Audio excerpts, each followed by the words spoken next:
Hi friend, সবাই কেমন আছো? আশা করি সবাই ভালো আছো। তো চলো, আজকে তোমাদের সাথে আমি শেয়ার করছি। আমি আজকে দিল্লি চলে যাচ্ছি আমার ফ্যামিলি নিয়ে। আমার ফ্যামিলি বলতে আমার বর তো দিল্লিতে আছেই, প্যালেস আগে থেকে আমার বর দিল্লিতে আছে। আর আমি, আমার মেয়ে, আমার ছেলে এই আজকে যাচ্ছি, কারণ প্রোগ্রামটা আমার এই সপ্তাহখানি আগে থেকেই হচ্ছিল।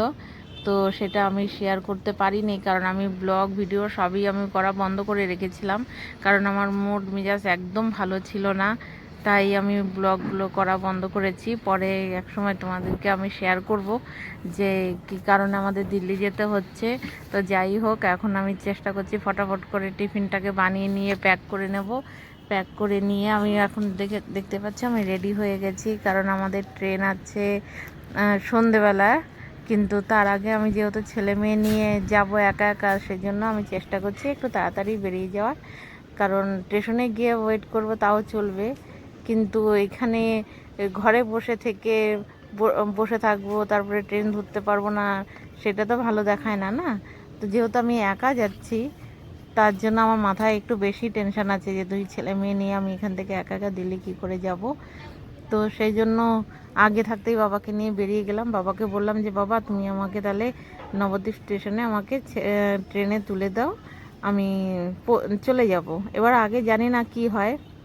তো কথা বলতে বলতে দেখতে পাচ্ছ আমরা নবদ্বীপ ব্রিজের ওপরে আছি, আর ব্রিজটা কত সুন্দর লাগছে দেখতে, বাইরের ওয়েদারটা আর বাইরের পুরো চারিদিকে হরিয়ালি, নদী, সমুদ্র সব কিছু মিলিয়ে মানে ভীষণ সুন্দর। আর এই জিনিসটা খুব মিস করব দিল্লিতে চলে গেলে। তো যতবার ব্লগটা দেখবো শুধু এই জিনিসটাই আমার মনে হবে যে আবার কবে যাব আমাদের নিজেদের গ্রামে। তো যাই হোক, আমরা চলে আসলাম স্টেশনে।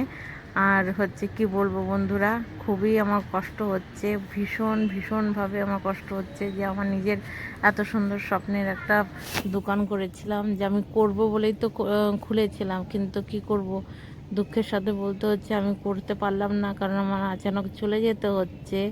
তো আমার ব্লগটা তোমরা সম্পূর্ণ ভিডিওটা দেখো। আমি এবার থেকে আমি চেষ্টা করব আমি প্রতিদিনই ব্লগ ছাড়ার। আর আমি আজকে আমার বিষয়টা আমি বলতে পারছি না যে কেন আমি চলে আসতে বাধ্য হয়েছি, কিন্তু আমি নেক্সট ভিডিওতে আমি তোমাদেরকে আমি জানাবো যে কেন আমি চলে আসলাম আচানক। ঠিক আছে? তো আমার আচানকই আমার প্রোগ্রাম হয়েছে। তো যাই হোক, এখন চলে যেও, তো যাবো, তার মন মন খারাপ করে তো লাভ নেই, যেতে হবে, খুশি খুশি আমাদের বেরোতে হবে। তো বাবাকে বসিয়ে দিয়ে আমি চলে গেছিলাম টিকিট কাটতে। তো টিকিট কেটে আসলাম। তো আমার বাবা বয়স্ক মানুষ, তো বারবার এখানে ওইখানে ভাগদৌড় করাবো, তো চলো ঠিক আছে, আমরা নিজেরাই যা করার করে নিচ্ছি। একটু নিজেকে তো চালাক হতে হবে। আমি কোনো দিন, বন্ধুরা কি বলবো, আমি কোনো দিন একা একা দিল্লি যাইনি, তো আমার নিজেকেও একটু ভেতর থেকে একটু ভয় ভয় কাজ করছে। আর যাই হোক, তোমরা তো আমার সাথে আছোই, এতে আমার কোনো একটু মানে ভয়টা কম আছে। যাই হোক, কেউ থাকুক আর না থাকুক, আমার বন্ধুরা তো আমার পাশে আছে, এটাই থাকলেই আমার অনেক। তো যাই হোক, পুরো ভিডিওটা দেখো আমার সাথে। আর আমরা ট্রেনের জন্য এখন এখানে অপেক্ষা করছি, করতে করতে এবার এই যে আমাদের ট্রেন ঢুকে গেল। কিন্তু বড় দুঃখের সাথে বলতে হচ্ছে, আমি ভেবেছিলাম নবদ্বীপ ধামের থেকে আমি ট্রেন ধরবো, সোজা হাওড়া স্টেশনে গিয়ে নামবো, কিন্তু সেটা আমার বড় দুঃখের সাথে আমার বলতে হচ্ছে আমি নবদ্বীপ ধামের থেকে ট্রেন ধরেছি ঠিকই, কিন্তু এই ট্রেনটা ব্যান্ডেল এসে খালি হয়ে যাবে। এই তো আমার ব্যান্ডেল চলে এসেছি, আর ট্রেনটা খালি হয়ে চলে যাচ্ছে আবার, কারণ এটা ব্যান্ডেল লোকাল ছিল।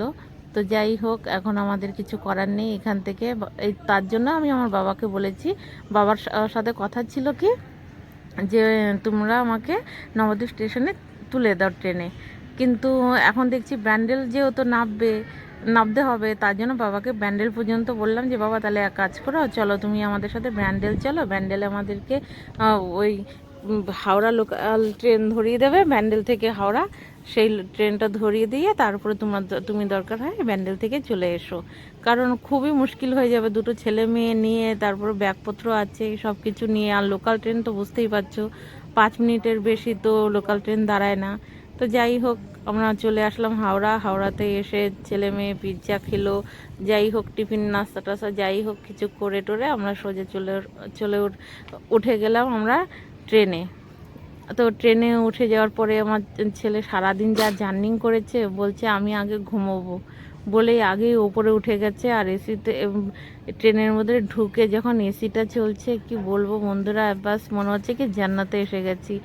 এত ভালো লাগছে, শরীরটাকে এত ফ্রেশ লাগছে, কারণ সারাটা দিন যেই পরিমাণে জার্নি হয়েছে, আর বিভৎস গরম, এত গরম যা শরীরে মেনে নেওয়া যাচ্ছে না, এতটা পরিমাণে গরম।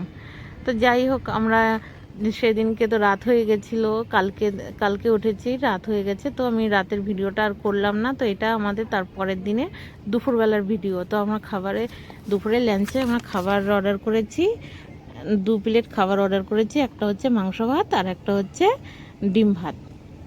তো বুঝতেই তো পারছি বন্ধুরা, ট্রেনের খাবার মানে অতিরিক্ত দাম নিয়ে নেয়, কিন্তু খাবারের বেলায় একদম ভালো হয় না। তো কি করব, পেটে তো দিতে হবে। মুখে নেয় স্বাদ নেই, কিন্তু পেট তো মানে না, পেট তো বলে আমাকে খেতে দাও খেতে দাও। সেজন্য খাবারটা অর্ডার করেছি। আর 2 প্লেট যেহেতু অর্ডার করেছি, কারণ ছেলে মেয়ে তো আর 2 প্লেট খেতে পারবে না, আমি অল্প করেই খাবারটা অর্ডার করেছি। তো যাই হোক, আমরা কথা বলতে বলতে আমরা চলে আসলাম দিল্লিতে। দেখতেই পাচ্ছ দিল্লির কত সুন্দর, কত রোডটা কত চওড়া, দেখতে পাচ্ছ বন্ধুরা, এত সুন্দর রোড, আর চারিদিকে কত সুন্দর একদম হারিয়ালি। এইদিকে দেখতে পাচ্ছি এই নজারাটা কত সুন্দর, এই মানে এত সুন্দর প্লেস না, দেখতেই একদম মন ভরে যায়, মনে হচ্ছে যে না একটা বাইরের শহর। তো যাই হোক, আমরা চলে আসলাম দিল্লিতে। আর আমাদের বাড়িটা যেতে এখনও পর্যন্ত 1.5 ঘন্টা লাগবে। আর যাই হোক, তো বন্ধুরা, বেশি ভিডিওটা আমি আর লম্বা টানছি না, কারণ আমি এখন প্রচণ্ড টায়ার্ড হয়ে আছি, প্রচণ্ড পরিমাণে ক্লান্ত। তো এখন আমি যত তাড়াতাড়ি পাচ্ছি আমি ভিডিওটা এখানে শেষ করছি। আর বন্ধুরা, তোমাদেরকে বলছি যে আমার যদি ভিডিওটা ভালো লেগে থাকে, তো প্লিজ একটা লাইক করবে, শেয়ার করবে, সাবস্ক্রাইবটা করবে, আর প্লিজ কমেন্ট করে অবশ্যই অবশ্যই আমাকে জানাবে যে ভিডিওটা কেমন লেগেছে। তো সবাই ভালো থেকো, সুস্থ থেকো, টাটা বাই।